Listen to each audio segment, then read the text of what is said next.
Hello friends, welcome back to my channel. My name is Raman and you are watching Solar Facts. So चलिए शुरू करते हैं अपना आज का टॉपिक. आज का हमारा टॉपिक है breaking myths about solar installation. यानी कि जो भी सोलर इंस्टॉलेशन के टाइम पे हम बहुत सारी चीज़ों की एजम्पशंस लेके चलते हैं कि सोलर ऐसे लगाएंगे तो बेटर परफॉर्म करेगा, ऐसे लगाएंगे तो जनरेशन ज़्यादा मिलेगा. बहुत सारे ऐसे पैरामीटर्स होते हैं जो हम ध्यान में रखते हैं जब हम सोलर लगाते हैं. आज हम कुछ ऐसी बातें बताने वाले हैं कि सोलर का इंस्टॉलेशन किस कंडीशन में कैसे करना चाहिए कि अल्टीमेटली जो इंडस्ट्री ओनर है, जैसे आज मैं जिस साइट पे खड़ा हूँ यहाँ पे हम 3-4 तरीके से सोलर लगा सकते थे, बट मैंने एक स्पेसिफिक मेथड सोलर प्लांट लगाने का सेलेक्ट किया. और क्यों किया है, उसके पीछे क्या रीज़न है, वो मैं पूरा कैलकुलेशन आपको बताने वाला हूँ और समझाऊंगा कि मैंने फ्लैट इंस्टॉलेशन क्यों किया है. इवन तो अगर आप देखेंगे तो ये सेट जो है वो ईस्ट वेस्ट सेट है. बेसिकली ईस्ट में भी कुछ पैनल्स लगे और वेस्ट में भी लगे और मैंने कोई भी टिल्ट एंगल नहीं दिया हुआ है. मैं आपको ये समझाने की कोशिश करूंगा कि east west panel along the roof लगाना कैसे प्रॉफिटेबल है. इवन नोज की जब ईस्ट वेस्ट पैनल हम लगाएंगे तो हमें सोलर प्लांट से मिलने वाली जनरेशन जो होगी वो कम होगी. ऑब्वियसली कम होगी क्योंकि ट्रू साउथ में जब आप लगाते हो तो आपको जनरेशन बेटर देखने को मिलता है. लेकिन क्या इस तरीके से सोलर प्लांट लगाने के बाद मेरे प्लांट का ROI, रिटर्न ऑफ इन्वेस्टमेंट, इसका मतलब होता है कि कुछ इंडस्ट्री के ऊपर सोलर प्लांट लगाने जा रही है तो उसका सबसे पहला मेन फोकस होता है कि हमारा रिटर्न कितने दिन में मिल जाएगा. जो भी हम सोलर पावर प्लांट लगाने जा रहे हैं उससे मेरा इलेक्ट्रिसिटी जितना भी हमारा बनेगा उसमें जो भी इन्वेस्ट करा है पैसा मैंने सोलर को लगाने के लिए वो कितनी जल्दी मुझे मिल जाएगा और लॉन्ग टर्म में मेरे को क्या उसका रिटर्न परसेंटेज होगा, मतलब कितना मेरे को रेट ऑफ रिटर्न मिलने वाला है इस पर्टिकुलर प्लांट से. वो चीज़ें डिपेंड करती है कि इंडस्ट्री ओनर के माइंडसेट से. बीइंग एज ए इंजीनियर हम हमेशा ये सोचते हैं कि हम सोलर प्लांट कुछ इस तरीके से लगाएं जो उसके पैरामीटर्स को फॉलो करे और मेरे को उस प्लांट से अधिक जनरेशन दे. बट इंडस्ट्रीज़ के पॉइंट ऑफ व्यू से अगर हम सोचना शुरू करें तो वो सारी चीज़ें कहीं ना कहीं आ जाती हैं रिटर्न ऑफ इन्वेस्टमेंट में, ROI में, कि हम प्लांट को कुछ इस तरीके से डिज़ाइन करें कि जहाँ पे भी हमने प्लांट लगाया हुआ है उनको बेनिफिट मिल सके, उनको इन टर्म्स ऑफ जो भी अमाउंट उनको रिटर्न हो रहा है इस प्लांट के वो मिल सके. मैं समझाता हूँ आपको कि देखिए ये जो ईस्ट वेस्ट स्लोप है इसमें हमने अलोंग द सीड इसलिए लगाया हुआ है क्योंकि मेरा इंटेंशन ये था कि मेरे को यहाँ पे maximum to maximum solar power plant लगाना है. क्योंकि इस इंडस्ट्री का कंजम्पशन अपने आप में काफ़ी ज़्यादा है और कंजम्पशन ज़्यादा होने से जितना ज़्यादा मैं सोलर प्लांट लगा दूंगा मैं उतनी ज़्यादा इलेक्ट्रिसिटी अपने रिन्यूएबल एनर्जी यानी कि सोलर से बना सकता हूँ. सेम कॉन्सेप्ट को अगर मैं इस तरीके से देखूँ कि अगर मेरे को ट्रू साउथ करता तो मैं इसी सेम एग्जिस्टिंग प्लांट पे मेरे सोलर लगा सकता था. मैं एक पर्टिकुलर टिल्ट मेंटेन करता, एजिमुथ इसका 0 करता और मैं क्या करता एकदम साउथ को मेंटेन करके मैं सोलर लगा देता. बट शायद ये कैपेसिटी मैं नहीं लगा सकता था. करंट में जो भी कैपेसिटी इस रूफ के ऊपर अवेलेबल है दैट इज़ 266 किलोवाट. और सेम रूफ पे मैंने 2 तरीके से और प्लांट डिजाइन किया हुआ है. एक टिल्ट कर दिया है मैंने एजिमुथ के अगेंस्ट, यानी कि जो भी सेट है जो भी इसका एजिमुथ है उसके अलॉन्ग हमने इसको टिल्ट करके लगा दिया है. और एक सिस्टम कुछ इस तरीके से बनाया हुआ है कि हमने क्या किया है ट्रू साउथ मेंटेन किया हुआ है. दोनों में डिफरेंट कैपेसिटी मिल रही है. अलोंग द एजिमुथ लगाने पे हमको जो कैपेसिटी अचीव हो रही है वो मिल रही है 176 किलोवाट और ट्रू साउथ करने पे 153 किलोवाट, यानी कि यहाँ पे 3 कैपेसिटी सेम रूफ पे मिल रही है. अलोंग द सीड लगाने पे आई अचीव्ड 266 किलोवाट. जब मैंने अलोंग द एजिमुथ लगा दिया और टिल्ट कर दिया देन आई गॉट 176. और जब मैंने इसको ट्रू साउथ कर दिया तो आई गॉट 153. अब मैं इस पर पूरा डिटेल्ड एनालिसिस आपको समझाने वाला हूँ. मैंने PV-सिस्ट की रिपोर्ट सिमुलेट की है, मैंने PV-सिस्ट का डेटा पूरा इकट्ठा किया हुआ है. मैंने एक प्लांट का जो भी कॉस्ट लगता है लगाने का उसको कैलकुलेट करके सारे पैरामीटर्स को कैलकुलेट करके मैंने ये देखा है कि इंडस्ट्री को कौन सा प्लांट सबसे ज़्यादा रिटर्न प्रोवाइड कर रहा है, उसके बेसिस पे मैंने डिज़ाइन किया है और ये हमने डिसीजन लिया है कि हम अलोंग द स्ट्रेट लगाने वाले हैं. आज आपको समझाते हैं और सेम कॉन्सेप्ट आप लोग भी इंडस्ट्रीज़ में फ्लोट कर सकते हैं, आप भी इंडस्ट्री ओनर्स को समझा सकते हैं. चलिए देखते हैं वीडियो में फर्दर कि हमने किस तरीके से कैलकुलेशन की है और कैसे ये प्लांट हमारे लिए बेनिफिट पहुंचाता है. बने रहिए हमारे इस प्रेजेंटेशन में. चलिए अब बारी है इस एनालिसिस को अच्छे से समझने के लिए. जैसा कि आप देख पा रहे हो कि हमने लिखा है breaking myths about solar installation and second point is which solar installation method give faster return and profitability.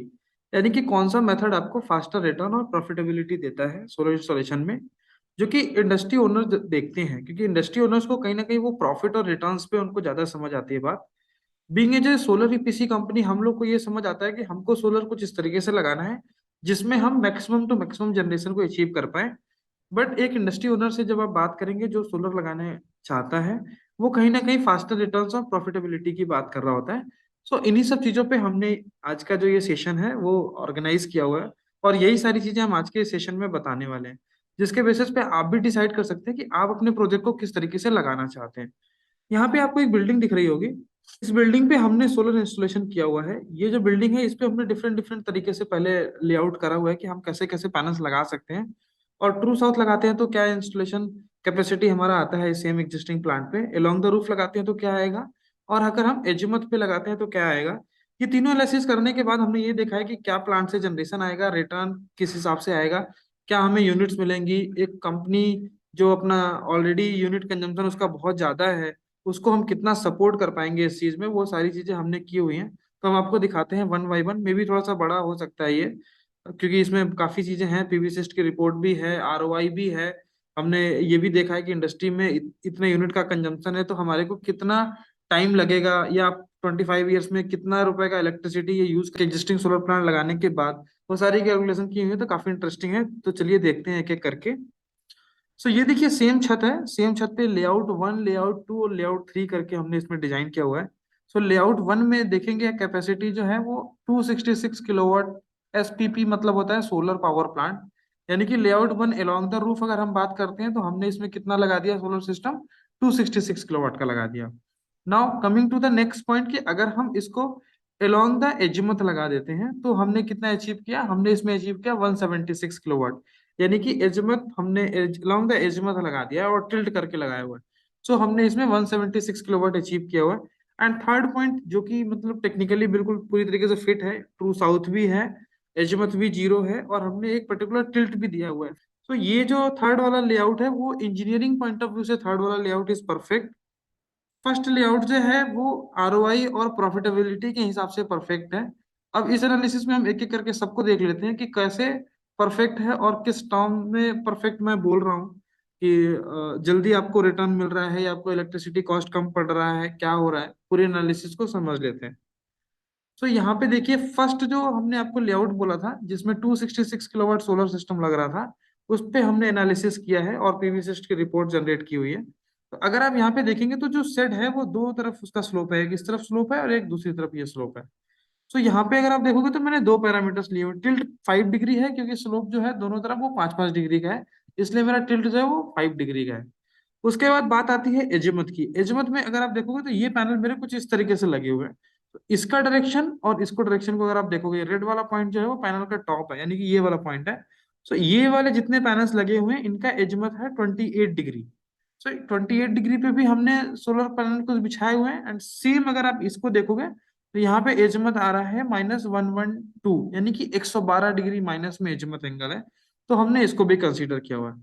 इसकी कैलकुलेशन के बेसिस पे हम क्या करेंगे, यूनिट जनरेशन निकालेंगे पीवी सिस्ट की रिपोर्ट से कि अगर मैं अलोंग द रूफ लगाता हूं तो मेरा इस पर्टिकुलर प्लांट से पर किलोवाट कितना जनरेशन आने वाला है।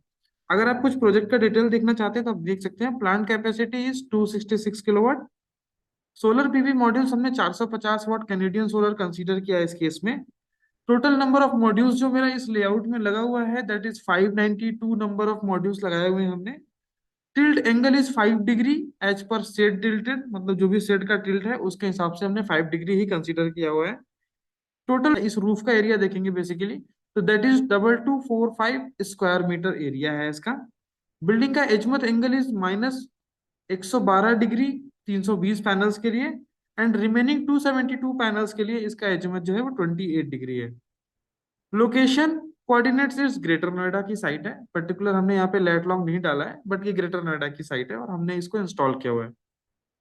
अब देखिए यहाँ पे मैंने क्या किया कि जो भी उसका टिल्ट एंगल था और जो एजमत था उसके बेसिस पे हम क्या करते हैं, सोलर में पीवी सिस्ट की रिपोर्ट सिमुलेट करते हैं।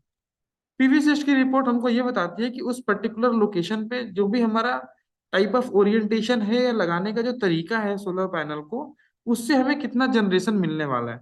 सो अगर आप देखेंगे तो यहाँ पे क्या है, उस पूरे रिपोर्ट को तो मैं नहीं दिखा सकता था, बट कुछ स्नैप्स लिए हुए हैं उस रिपोर्ट से, वो मैं आपको दिखाता हूँ। तो अगर आप यहाँ पे देखेंगे तो लिखा हुआ है जॉनिक करके कंपनी का नाम है, और 266 किलोवाट ग्रेटर नोएडा जगह का नाम है और इंडिया में ये साइट है। इसको हमने यहाँ पे सिमुलेट किया हुआ है। अगर यहाँ पे देखेंगे तो यहाँ पे जनरेशन रिपोर्ट अगर आप देखोगे तो सिस्टम क्या कर रहा है, प्रोड्यूस कर रहा है energy 280.4 megawatt hour per year, यानी कि इतना इलेक्ट्रिसिटी जो है वो एक साल में बन रहा है। विद द सेम ओरिएंटेशन, यानी कि इस वाले ओरिएंटेशन में जैसे अलोंग द सेट जो लगाया है हमने, एजमत एंगल जो भी हमारे सेट का है उसके हिसाब से जब लगाया है, तो हमको क्या जनरेशन मिला देखने को, 380.4 मेगावाट आवर एक साल में हमको देखने को मिला। अब इस वैल्यू को ही हम आगे यूज करने वाले हैं।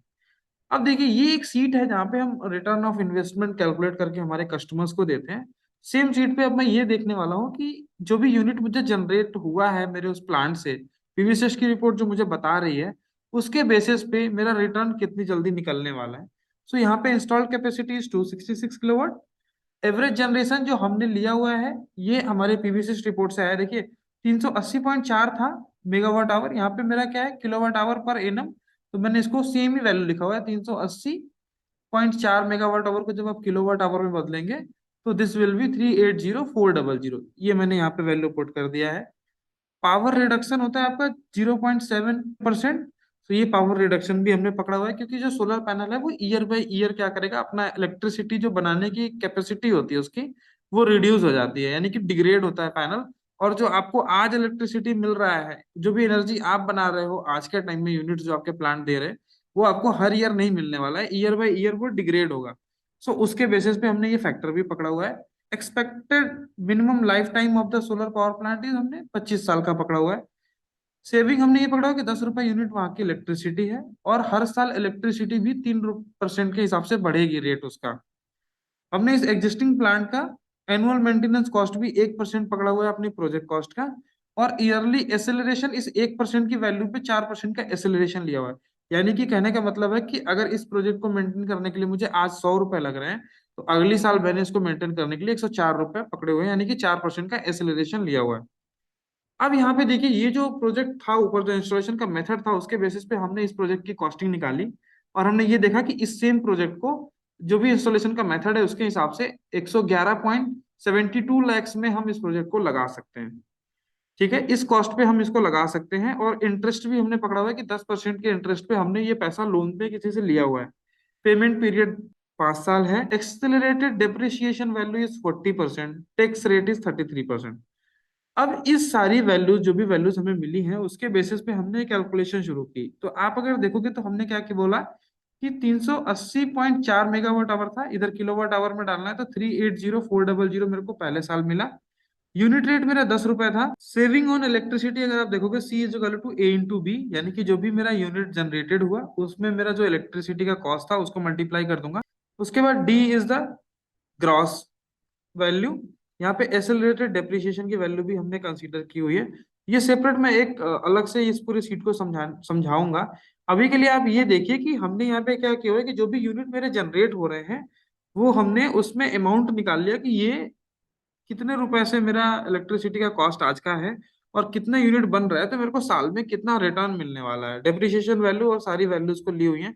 टैक्स की वैल्यू भी हमने कैलकुलेट की हुई है कि 10% मेरे को अगर इंटरेस्ट देना है तो वो वैल्यू भी मेरा कंसीडर इसी में किया हुआ है। उसके बेसिस पे हमने ये कैलकुलेशन करके ये देखा है कि मुझे first year, second year, third year, fourth year ऐसे करके मतलब हर एक साल मेरे को कितना पैसा मिलने वाला है इस प्लांट से। और यहाँ पे हमने जैसे आपको बताया था कि एनुअल एक्सेलरेशन 3% लिया हुआ है हमने। तो 3% के हिसाब से देखिए रेट भी बढ़ रहा है। दूसरे साल जो इलेक्ट्रिसिटी का रेट है दैट इज 10.30, तीसरे साल 10.61, चौथे साल 10.93। इस तरीके से लेके हमने कैलकुलेशन की हुई है।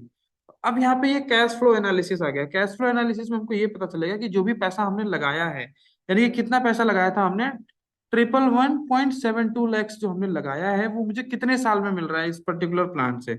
तो आप यहाँ पे देखिए 111.72 ये है जीरो, ईयर जीरो का मतलब आज के टाइम की मेरी इन्वेस्टमेंट है।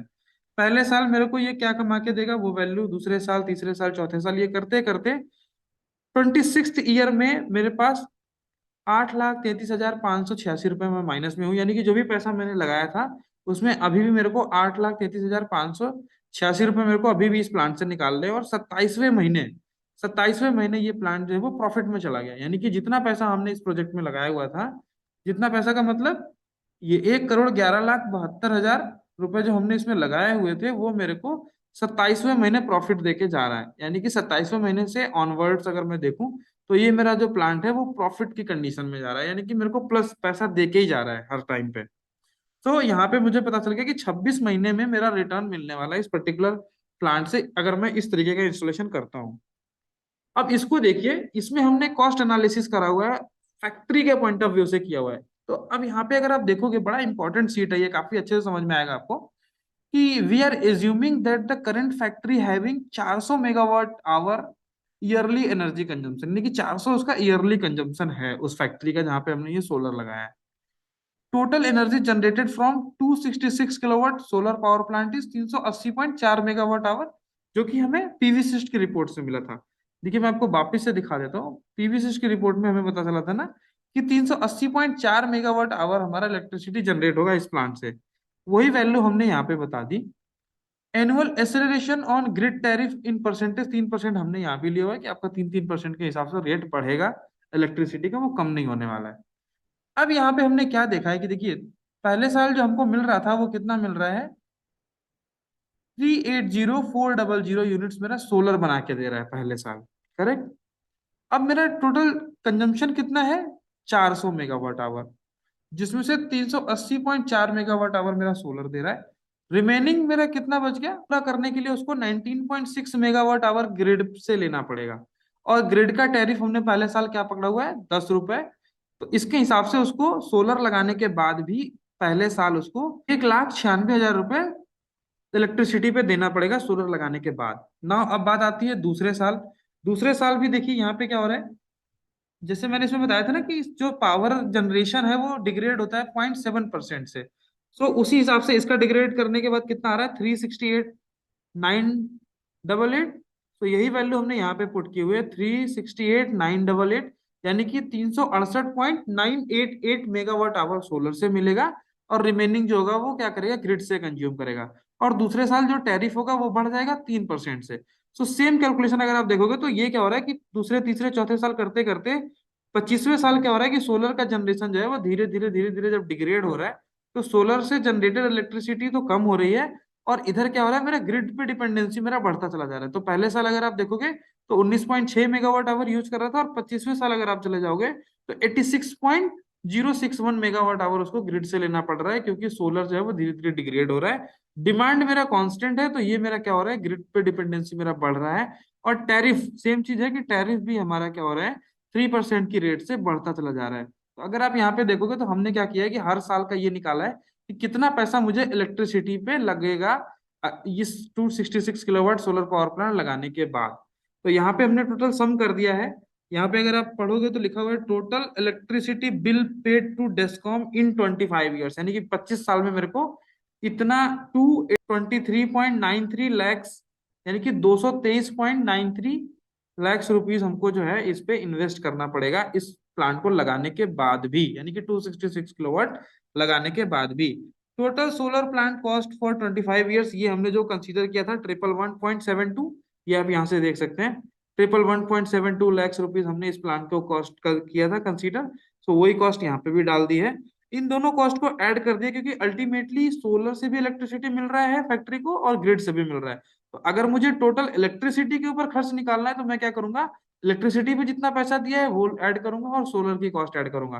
तो इसको अगर मैं टोटल कर देता हूँ तो total electricity cost to the factory for the next 25 year in lakhs में अगर मैं देखता हूँ तो 335.65 लैक्स रुपीज मेरे को लग गया है उस इंडस्ट्री को इलेक्ट्रिसिटी के ऊपर। अब इसको मैं अगर ऑन एन एवरेज एक एवरेज वैल्यू निकालता हूँ, 25 से डिवाइड कर दूं, तो मेरा आ गया total electricity average cost for the factory per year is 13.43, यानी कि इस इंडस्ट्री को जब हम इस पे 266 किलोवाट अलोंग द रूफ लगाते हैं तो उससे जब जो भी इलेक्ट्रिसिटी जनरेट होती है और वो फैक्ट्री ओनर जो भी इलेक्ट्रिसिटी ग्रिड से कंज्यूम कर रहा है, उन दोनों को अगर मैं देख लूं तो उसके हिसाब से मेरे को हर एक साल लगभग 13.43 लैक्स रुपीज का इलेक्ट्रिसिटी यूज करना पड़ रहा है इस इंस्टॉलेशन में।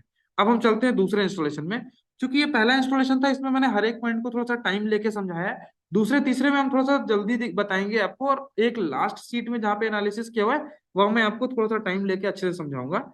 सो दूसरे इंस्टॉलेशन पे आते हैं। सेम हो गया हमारा, यहाँ पे क्या कर दिया हमने, प्लेन का टिल्ट कर दिया 30 डिग्री। 30 डिग्री पे हमने इंस्टॉलेशन कर दिया। यहाँ पे एजमथ हमारा 23 डिग्री ही है, सो सेम एजमथ है। नाउ अगर आप यहाँ पे देखोगे plant capacity is 176 kilowatt. PV module installation capacity अब यहाँ पे क्या हो गया, 450 वाट का पैनल यहाँ भी लगाया हुआ है। Total number of PV module is 391 number of modules हमने यहाँ पे लगाए हुए हैं। टिल्ट मेरा 30 डिग्री है जो मैंने आपको ऑलरेडी बताया है। एरिया मेरा सेम है, 2245 square metre. Building azimuth is -23 degree, 391 number of panels we are installing. Location coordinate is again same greater Noida की ही साइट है ये। अब यहाँ पे इसका भी पीवीसिस रिपोर्ट सिमुलेट किया हुआ है। यहाँ पे आप देखेंगे तो कैपेसिटी यहाँ पे लिख के आ रहा है 176 किलोवाट, ग्रेटर नोएडा की साइट है, इसका भी हमने सिमुलेशन किया है।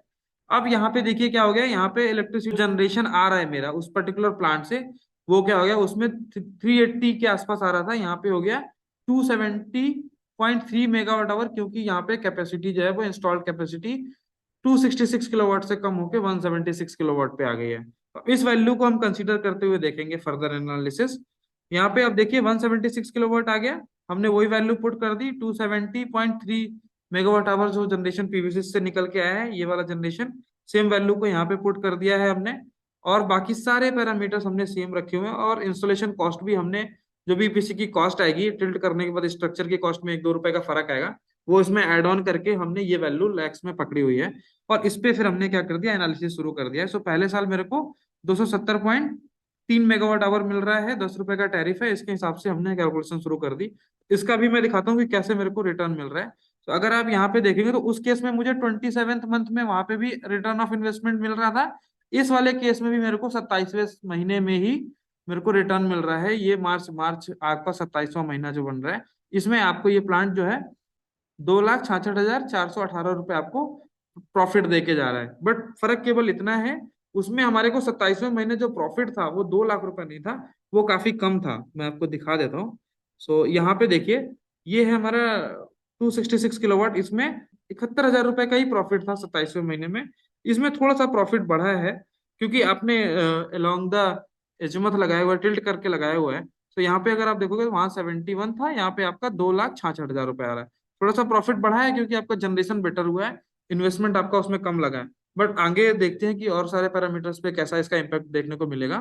तो अब आप सेम चीज पे आइए, तो 176 किलोवाट सेम एनालिसिस हम करेंगे 25 साल के लिए।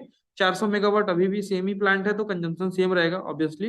176 किलोवाट का प्लांट है, 270.3 मेगावाट आवर यहाँ से जनरेट हुआ। तो 270.3 मेगावाट इसने कहाँ से लिया, सोलर से लिया। रिमेनिंग 400 मेगावाट को फुलफिल करने के लिए 229.7 मेगावाट इसने ग्रिड से लिया, सेम टैरिफ अप्लाई किया, ये रेट आ गया मेरे को। पहले साल मेरे को इतना इलेक्ट्रिसिटी पे इन्वेस्ट करना पड़ गया उस पर्टिकुलर फैक्ट्री को, अगर वो 176 किलोवाट का इंस्टॉलेशन करता है यहाँ पे। ना दूसरे साल क्या होगा, जनरेशन ड्रॉप होगा, जैसे आप इस सीट में देख सकते हो। दूसरे साल कितना रहा है, 262,191। सो सेम चीज यहाँ पे भी वैल्यू लिखी होगी, 262,191। इसके बाद रिमेनिंग 400 को पूरा करने के लिए 137.809 मेगावाट आवर की रिक्वायरमेंट होगी उसको ग्रिड से। टैरिफ 3% के रेट से बढ़ रहा है, तो उसी हिसाब से बढ़ेगा। ये वैल्यूज हमने क्या किया, 25 साल के लिए सारी वैल्यूज हमने कैलकुलेट कर ली, और एक ओवरऑल वैल्यू निकाल ली कि total electricity bill paid to DISCOM for the 25 years is 581.22 lakh rupees इस इंडस्ट्री को पे करना पड़ेगा, अगर वो 176 किलोवाट इस तरीके से इंस्टॉलेशन जो मैंने आपको मेथड दिखाया उस पर जाता है, इतना उसको डेस्कॉम को पे करने पड़ेगा। 66.56 लाख रुपीज उसने सोलर पे लगाया है। टोटल इलेक्ट्रिसिटी कॉस्ट कितना आ गया, 646.77 लाख रुपीज उसने क्या कर दिया, इलेक्ट्रिसिटी पे इन्वेस्ट कर दिया। यानी कि इतना पैसा उसका इलेक्ट्रिसिटी पे लग गया उस इंडस्ट्री में इस सोलर प्लांट को लगाने के बाद। इसका एक एवरेज वैल्यू निकाल दिया, तो यहाँ पे कितना आ गया, 25.91 लाख रुपीज उसको हर साल देना पड़ रहा है इलेक्ट्रिसिटी के ऊपर, इस 176 किलोवाट के सोलर पावर प्लांट को लगाने के बाद। तो अगर आपने देखा होगा तो पहले वाले में कितना आ रहा था, काफी कम आ रहा था वैल्यू। पहले वाले में आ रहा है 13.43 आ रहा है, यानी कि 13.43 लाख रुपीज लगाना पड़ रहा था। अभी दूसरे टाइप से जब इंस्टॉलेशन हमने किया है टिल्ट देके, तो इसमें कितना लगाना पड़ रहा है उसको, 25.91 लाख रुपीज इलेक्ट्रिसिटी के ऊपर देना पड़ रहा है। नाउ तीसरे वाले मेथड पे आते हैं। तीसरे वाले मेथड में हमने ट्रू साउथ लगाया है, 30 डिग्री पे टिल्ट करके भी लगाया है, एजमत की वैल्यू 0 है। तो जब ये सारे पैरामीटर्स हमने कंसीडर किए, तो कैपेसिटी और कम हो गई, और ये कैपेसिटी पहुंच गई 153 किलोवाट पे। Plant capacity 153 kilowatt, Canadian solar 450 वाट का मॉड्यूल है, 340 मॉड्यूल लग रहे हैं यहाँ पे। टिल्ट एंगल 30 है, एरिया सेम है, सेम बिल्डिंग है, एजमत इज 0 एंड 340 मॉड्यूल है, लोकेशन ग्रेटर नोएडा है। सेम प्लांट के लिए हमने सिमुलेट कर दिया पीवीसिस्ट की रिपोर्ट 153 किलोवाट के लिए। इसका जनरेशन जो आ गया वो आ गया 240.9 मेगावाट आवर। इस 240.9 मेगावाट आवर को यहाँ पे पुट कर दिया है, और इसके हिसाब से इसकी कॉस्टिंग निकाल ली। 66.56 लाख रुपीज आ रहा है इसकी कॉस्टिंग। उस कॉस्टिंग को ध्यान में रखते हुए हम इसमें आरओआई निकाल रहे हैं। यहाँ पे अगर आप देखोगे तो 240.9 जो यहाँ पे लिखा हुआ है, सेम वैल्यू यहाँ पे भी आ रही है, 10 रुपए के टैरिफ के हिसाब से एसेलरेशन और टैक्स सारी वैल्यूज को कैलकुलेट करते हुए हमने यहाँ पे रिटर्न देखा है कि कितने दिन में मुझे रिटर्न मिलने वाला है। तो इसमें भी क्या हो रहा है, इसमें मेरे को रिटर्न जो है वो कि 27वें महीने ही आपको रिटर्न मिल रहा है। और पहले के केस में कुछ 71 लाख रुपए के आसपास हमको प्रॉफिट दिख रहा था 27वें महीने, दूसरे के केस में कुछ 2 लाख समथिंग दिख रहा था, और इस वाले केस में ट्रू साउथ लगाया है तो हमको प्रॉफिट थोड़ा सा और बढ़ गया, क्योंकि पर किलोवाट यूनिट हमारा जो है वो बढ़ जाता है जब हम ट्रू साउथ लगाते हैं। तो इसके केस में 27वें महीने आपको 3,65,708 रुपए का प्रॉफिट हो रहा है। तो रिटर्न ऑफ इन्वेस्टमेंट खाली सोलर पॉइंट ऑफ व्यू से देखूं तो मेरे को ट्रू साउथ लगाने में जल्दी मिल रहा है, और एलोंग द एजमत लगाने में थोड़ा सा उससे और जल्दी। और सबसे पुअर मेरे को रिटर्न ऑफ इन्वेस्टमेंट जो दिख रहा है, खाली सोलर सोलर के पॉइंट ऑफ व्यू से देखते हैं तो वो मिल रहा है मेरे को एलोंग द स्टेट लगाने पे। तो यहाँ पे देखिए कि यहाँ पे मेरे को बेटर रिटर्न मिला और जल्दी मिला, और 27वें महीने मेरे को दोनों के कंपैरिजन में ज्यादा रिटर्न मिला, यानी कि इतना मेरे को प्रॉफिट मिल गया पहले 27 महीने में 3,65,708 रुपए का। अब इसको इम्प्लीमेंट करते हैं उस मास्टर शीट में। तो यहाँ पे इलेक्ट्रिसिटी की कॉस्ट में 25 साल के लिए निकालूंगा तो 153 किलोवाट है, 240.9 मेगावाट आवर मेरा जनरेट होगा, जो पीवी सिस्ट की रिपोर्ट मुझे बता रही है 240.9 मेगावाट, यहाँ पे देखिए लिखा हुआ है। सो ये वैल्यू हमने यहाँ पे पुट कर दी। इसके हिसाब से मेरे को रिमेनिंग 400 को पूरा करने के लिए इतना मेरे को ग्रिड से लेना पड़ेगा, 10 रुपए का टैरिफ है। ये अमाउंट आ गया, सेम वैल्यू हमने जो हमेशा उसमें की हुई है प्रीवियसली वही हमने यहाँ पे भी किया हुआ है, ये अमाउंट आ गया। यानी कि डेस्कॉम को इस पर्टिकुलर केस में जब हम 153 किलोवाट ही लगा पा रहे हैं सोलर, उस केस में मुझे डेस्कॉम को अपने इलेक्ट्रिसिटी के लिए 25 साल के लिए मुझे 676.62 लाख रुपीज पे करना पड़ रहा है डेस्कॉम को। सोलर पे मेरा 76 लगा हुआ है पैसा। एंड उसके बाद अगर मैं बात करूं तो टोटल अगर मैं वैल्यूज को यहाँ पे निकाल के कैलकुलेट कर लेता हूँ तो यहाँ पे आपको क्या देखने को मिलेगा, 753.18 लाख रुपीज हमारा 25 साल पे लगा इलेक्ट्रिसिटी कॉस्ट 153 किलोवाट के सोलर पावर प्लांट पे। अब क्या हुआ यहाँ पे total electricity average cost of this factory per year अगर मैं निकालता हूँ 25 से डिवाइड कर दूं तो यहाँ पे 30 लाख रुपए आ गया, यानी कि 30.13 लाख, यानी कि 30 लाख रुपए मेरे को पे करना पड़ेगा मेरे इंडस्ट्री ओनर को, हर साल पे करना पड़ेगा अगर वो 153 किलोवाट सोलर पावर प्लांट इस तरीके से लगाता है। अब देखिए यहाँ पे आपने तीनों एनालिसिस देख लिया है कि एनालिसिस 1 में उसको काफी कम पे करना पड़ रहा है, लगभग 13 लाख के आसपास कुछ पे करना पड़ रहा है, 2 में शायद 20 से ऊपर जाना पड़ रहा है, और तीसरे वाले इंस्टॉलेशन मेथड में उसको 30 लाख प्लस जाना पड़ रहा है। तो अब एक समरी रिपोर्ट है, इस समरी रिपोर्ट को फाइनल एनालिसिस को पढ़ लेते हैं। फाइनल एनालिसिस में आपको काफी चीजें सारी क्लियर हो जाएंगी कि देखिए जब हमने लेआउट 1 की बात की अलोंग द रूफ लगाया तो हमारे को हमारे इंडस्ट्री ओनर को इलेक्ट्रिसिटी कॉस्ट पे अगर हम बात करते हैं तो उसको डेस्कॉम को 223.93 लाख रुपीज देना पड़ा। टोटल कॉस्ट सोलर का 111.72 था, और electricity cost for the factory for the next 25 years के लिए जो आया वो आया 335.65, यानी कि अगर मैं पर ईयर देखता हूँ तो मैं उसका जो कॉस्ट आया है इलेक्ट्रिसिटी पे वो लगभग 13.43 लाख रुपीज आया है उसको, एक साल का एवरेज कॉस्ट अगर वो अलोंग द स्टेट लगाता है और मैक्सिमम इंस्टॉलेशन करता है of this 266 kilowatt. Now layout number 2 पे आते हैं जहां पे उसने 176 किलोवाट लगाया हुआ है अलोंग द एजमत लगाया हुआ है, टिल्ट करके लगाया हुआ है। इसके केस में उसको क्या आया कि डेस्कॉम को उसने इतना पैसा दिया, 581.22 लाख रुपीज उसने डेस्कॉम को दिया। सोलर के लिए उसको 66.56 लाख रुपीज लगा, और इलेक्ट्रिसिटी टोटल कॉस्ट अगर मैं देखता हूँ तो 646.77 लाख रुपीज उसको देना पड़ गया 25 साल में। और एवरेज वैल्यू अगर मैं निकालता हूँ तो 25.91 लाख रुपीज उसको हर साल देना पड़ रहा था इलेक्ट्रिसिटी कॉस्ट, अगर वो मेथड नंबर टू पे जाता है। अब सेम चीज अगर मेथड नंबर 3 पे जाता है जहां पे उसका 153 किलोवाट ही केवल इंस्टॉलेशन हो पा रहा है, उसके केस में उसको इलेक्ट्रिसिटी कॉस्ट जो है वो लगभग 30.13 लाख रुपीज हर हर साल उसको देना पड़ रहा है इलेक्ट्रिसिटी का। सो इन तीनों मेथड में आपको ये चीज दिख रहा होगा कि जो इंडस्ट्री ओनर है उसके पास बिल्डिंग तो लिमिटेड है, बिल्डिंग उतनी ही है, अगर हम मैक्सिमम इंस्टॉलेशन करते हैं तो उसका कॉस्ट क्या हो जाता है, इलेक्ट्रिसिटी कॉस्ट जो वो मिनिमाइज हो जाता है। अगर हम उसको 25 साल के लिए एनालिसिस करते हैं या 5 साल के लिए भी करें तब भी वो सस्ता ही पड़ेगा एज कम्पेयर टू रिमेनिंग जो दो इंस्टॉलेशन है। तो इस पूरे रिजल्ट से क्या सामने आता है कि on the basis of the above analysis we can say rather than focusing on true south we should focus on maximum installation of solar power plant for the faster IRR, मतलब internal rate of return, lower cost on electricity and profitability. यानी कि इस पूरी चीज को अगर हम summarise करते हैं तो हम ये देखते हैं कि इंडस्ट्री के पॉइंट ऑफ व्यू से सेम रूफ पे अगर हम जितना मैक्सिमम टू मैक्सिमम इंस्टॉलेशन कर सकते हैं वो हमारे लिए ज्यादा प्रॉफिट पहुंचाएगा अगर उस इंडस्ट्री का कंजम्पशन जो है हमारे सोलर से होने वाले जनरेशन से ज्यादा है। देखिए इसमें दोनों चीजें आप समझने वाली बात है काफी, मतलब यहाँ पे जो लाइन में बोल रहा हूँ उसको काफी अच्छे से सुनने वाली बात है और समझने वाली भी बात है कि अगर आपकी इंडस्ट्री का कंजम्पशन आपका मैक्सिमम सोलर प्लांट के इंस्टॉलेशन के बाद भी ज्यादा है तो आपको maximum to maximum solar plant लगाना ही प्रॉफिट पहुंचाएगा, और उसमें इंडस्ट्री को क्या होगा कि इलेक्ट्रिसिटी पे कम पैसा लगाना पड़ेगा। तो जब भी आप इस तरीके के केस पे डील कर रहे हो तो आप फोकस करिए कि आप अलोंग द रूफ लगाइए और मैक्सिमम से मैक्सिमम सोलर पावर प्लांट लगाइए उसकी रूफ पे। सो ये था हमारी तरफ से समरी। सो होप कि ये समरी आपको काफी अच्छे से समझ में आई होगी। थोड़ा सा लेंदी था क्योंकि इसको समझाने के लिए मुझे डिफरेंट डिफरेंट तरीके से समझाना पड़ा, और काफी वर्किंग भी की मैंने इस पे, पीवी की रिपोर्ट निकाली, आरओआई निकाला, काफी कुछ किया। तो होप कि मेरे इस प्रेजेंटेशन के माध्यम से आपको ये चीजें क्लियर हो गई होंगी। दोस्तों आशा करता हूँ कि मैं अपने इस प्रेजेंटेशन के माध्यम से आपको काफ़ी बेहतर तरीके से समझा पाया हूँ कि कौन सा प्लांट और किस तरीके का इंस्टॉलेशन एक इंडस्ट्री ओनर को बेनिफिट पहुँचा देता है। अगर मेरा ये वीडियो आपको अच्छा लगा हो तो प्लीज़ हमारे इस चैनल को लाइक कीजिए, शेयर कीजिए और सब्सक्राइब करिए। Thanks for watching this video. Thank you so much.